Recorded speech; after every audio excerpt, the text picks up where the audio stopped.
For this project, we're going to start by making this custom door here. This is an odd size. So what we're going to do is actually get all the measurements from this, and then I'm going to put them on. I have a door from a previous demo that's here. So we're going to end up taking whatever I need to off of this side because I don't want to mess up with the lock set. And you can see they fasten the board on the bottom. I don't know if I need to keep this on there for the size. If I do, I'm going to plane this down and make it blend in a lot better than it does. So first thing we're going to do is go back over here, get the measurements, and then get them onto the door. All right, I got it figured out. The 72 by 29.5 is what I need for that door, which is 72 comes right to this edge, which is good, but the 29.5 is not going to work on this door. Because if I go from there, that side over, I'm not going to have very much here. So I went and I found this old door that I still had. This is actually one from my great-grandparents' house. So we're going to go ahead and get this cleaned up and get this sized. And that's probably the one we're going to end up using here. But let me get everything swapped around.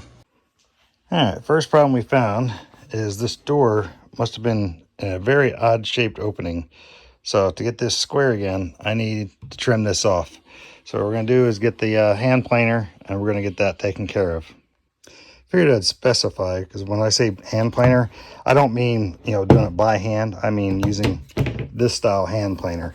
So what we're going to do is end up just taking passes on this just to get this down to this line so it's close. And if I need to touch up, I'll get the sander just to do a finished smooth cut on it. And then once we get this, I know I need to go 72 inches. So I'm going to go 72 from the low point here to the other end, because I can see this end has already been cut once. So you got this thickness here, and it's much thicker down here. So we'll end up taking I think it's about 1 inch off the bottom down here. So we're gonna go ahead and get the planing done first.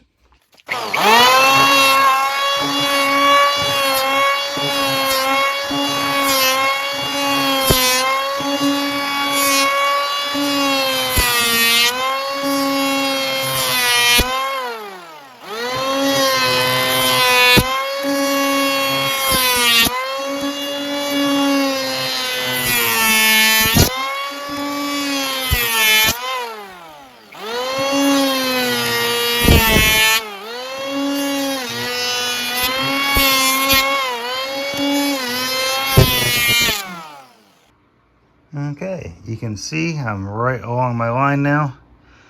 So now before I go any further, I'm going to go ahead and sweep up my mess here, and then we'll start the measuring. Just wanted to point these out. These are the hinges that were on this door, and look at how ornate these are.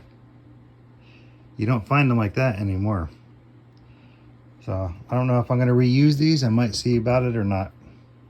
Depends on how it will fit in the door opening. I was just getting ready to do some measurements here, and a closer examination, I just noticed this. You can see where they used to have hinges on this side, and someone actually flipped the door around because they had it marked where they were going to put the hinges, and they ended up putting the hinges on this side. So even that long ago, you can see they definitely made mistakes on it. All right, now you know that end is square, so I came from that end down to do my measurements. So now I got my line for my 72. So I'm going to go ahead and get this cut at this point. And then we're going to do the measurement across the door. And since this has these little mistakes on the edge, I'm probably going to go ahead and just take this hardware off and then resize this door. So if I need to, I can always chisel this in a little bit farther to re-put this latch mechanism back on. So we're going to get that off and get that cut. All right, got the latch removed. And that's actually over here. That's actually I've never seen one like this before. But this is the little locking mechanism here. Literally, you just slide this up and it locks around the shaft of the thing. This actually threads onto it, and there's a set screw. So you got to take the set screw and then unthread it to take the knob off. Never seen one like that, and it's so small. But now we got that off. I still got to get that cut, so we're going to do that next. All right, I guess I should explain what we're doing here. All right, first of all, this isn't plugged in, so I don't have to worry about being with that. But what we're doing is basically clamping off of the line how far our guard is. So pretty much you can see this distance from this line over is 4.5 inches. All right. So if I go for here and basically put this right against the blade, you can see I'm right at 4.5 inches. So if I go on the other side of the blade, which is where it's going to be cutting, I'm right at 4.5 inches. So since this edge is where this edge essentially right here is going to be riding down this edge of the wood. So that way that'll give me a nice straight cut. Just if you're going to do this method, make sure you have a board that you know is straight.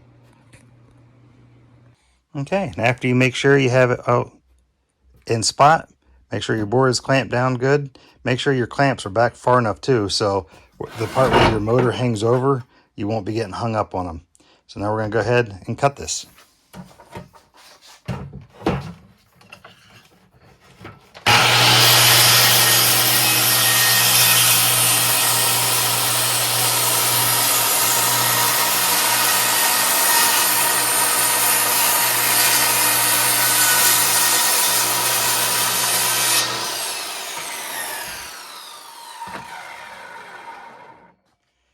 There we go. Nice even cut all the way across.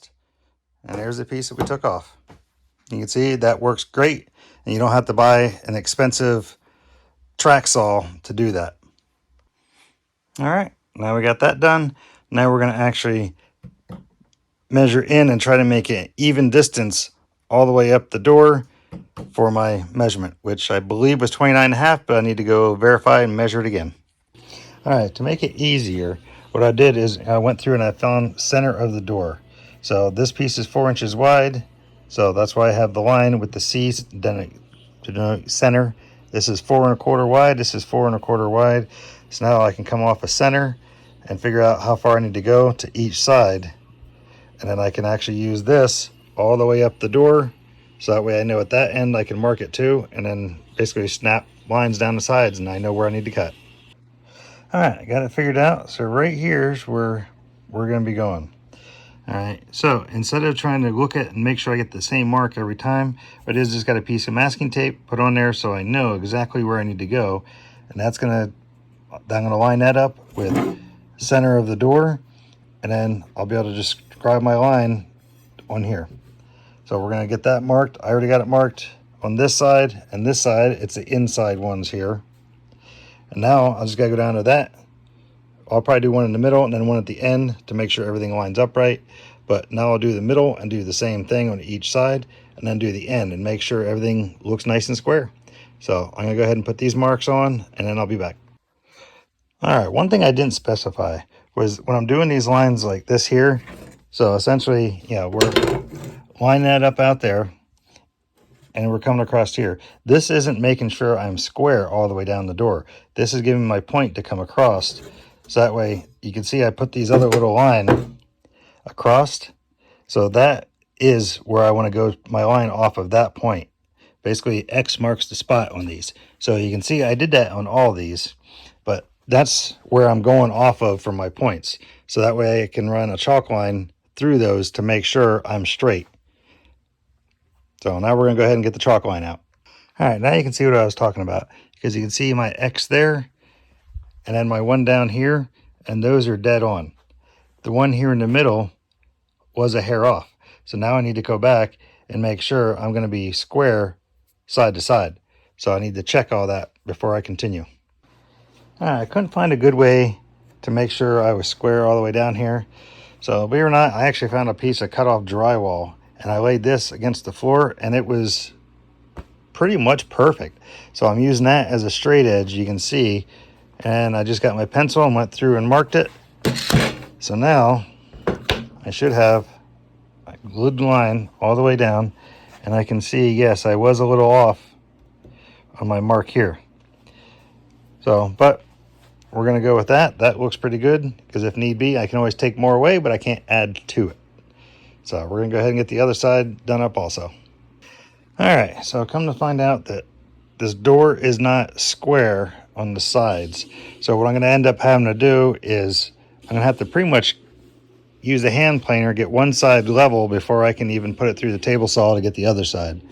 So I'm going to go ahead and do that off camera. I'm going to use hand planer and actually take one side even. All right, now I got it flipped around. The other side, that side is all done.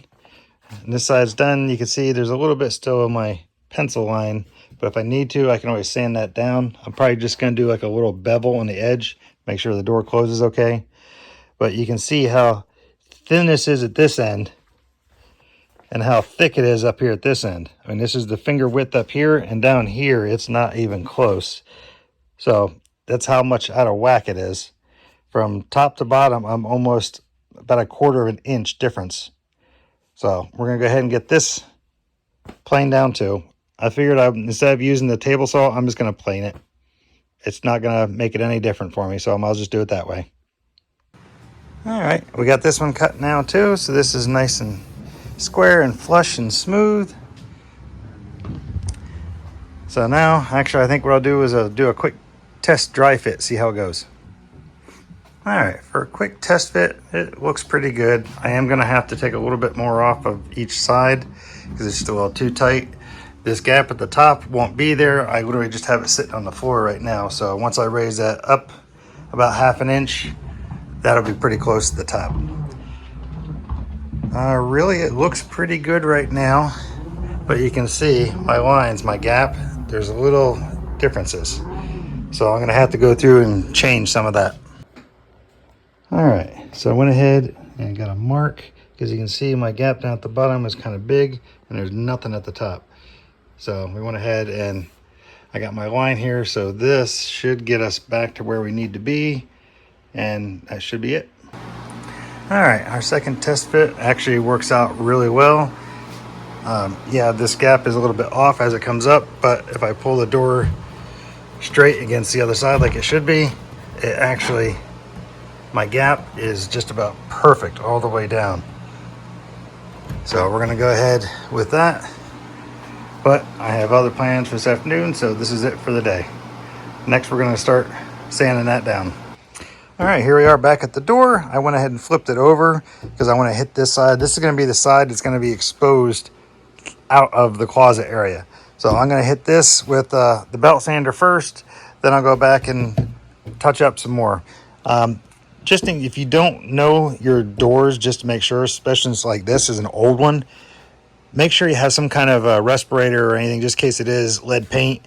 This side has paint on it. This side does not. It just has some kind of a varnish on it.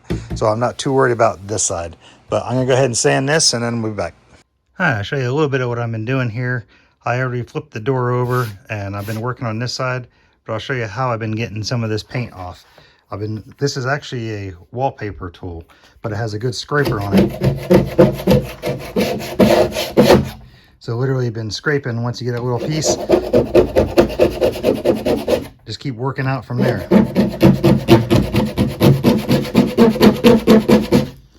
And you can see it's a slow process, but it's not going to clog up my sandpaper like the other way was.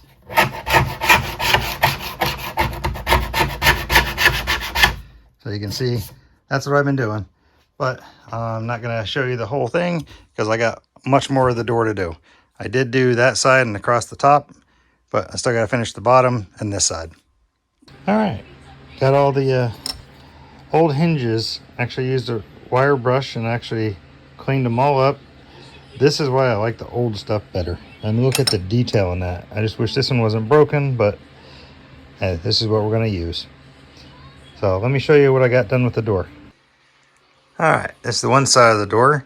And like I said, this is going to get painted, so I'm not too concerned about it. But so there's this side, and I'll flip it over and show you the other side. And here's the other side. Like I said, I scraped these parts, but in here, I'm not worried about it. These are just going to get wiped down. Everything's going to get painted. But for right now, I just want to get the hinges and everything mounted, get the door, get it all hanging. Okay, you can see one hinge is on. Now, yeah, I know this is kind of close to the end, but this is where the previous hinges were. So we're going to do the same thing now down at that end. All right, just so you know, I am actually pre-drilling all of these too, because this is an antique door and I don't want to split it out. So we are pre-drilling these before we put the screws in. Okay, last hinge is on. Just wish that part wasn't broken off, but since that's the bottom part, it's actually, this part is what would pull out to pull the pin, so this is going to be up. I have the other end the same way. All right, we are all complete with this. You can see I actually got the handle back on, and I did go ahead and put the striker plate in. Let me turn this light on.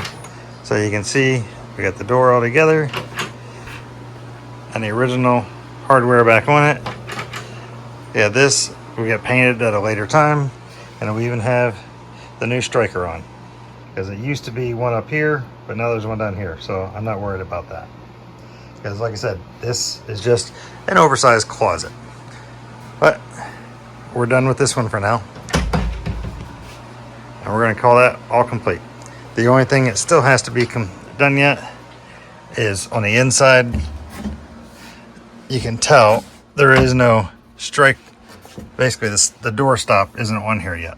So what I'll end up having to do, come in here like that, just put it in there, put it on here, and then literally just shoot the nails in, and that's going to be the door stop. So, all right, that's all completed. Any questions or comments, leave them below. Hope you enjoyed it.